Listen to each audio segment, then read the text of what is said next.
আসসালামু আলাইকুম। আমি আজকে আমার মোটরোলা ফোনের একটা কভার দারাজের ডিজিবক্স পিকআপ পয়েন্ট থেকে রিসিভ করতে চাই। তো ডিজিবক্সের ওটিপি চাই।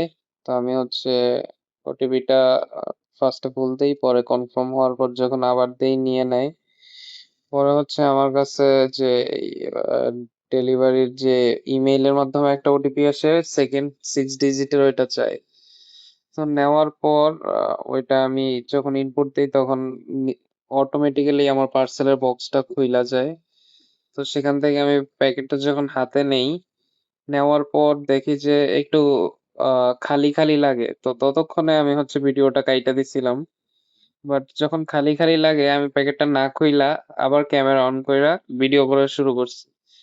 তো ভিডিও করতেছিলাম এদিকে আর প্যাকেটটা খুলতেছিলাম। তো খুলতে খুলতে দেখি যে এটার ভিতরে আমার সন্দেহই সঠিক, কোনো কাভার নাই, জাস্ট একটা বাবল র্যাপিং দেওয়া, আর কোনো কিছুই নেই।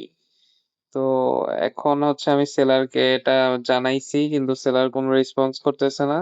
দারাজের হটলাইন নাম্বারে কল দিছি, সেখানেও কল যায় না। তো এখন এটাকে আমি কি করব আমি নিজেও জানি না। রিফান্ড পলিসিতে ট্রাই করতেছি যোগাযোগ করার, কিন্তু কোনোভাবেই কোনো কিছু করতে পারতেছি না। আপনাদের যদি কারো কোনো আইডিয়া থাকে প্লিজ কমেন্ট বক্সে জানাবেন।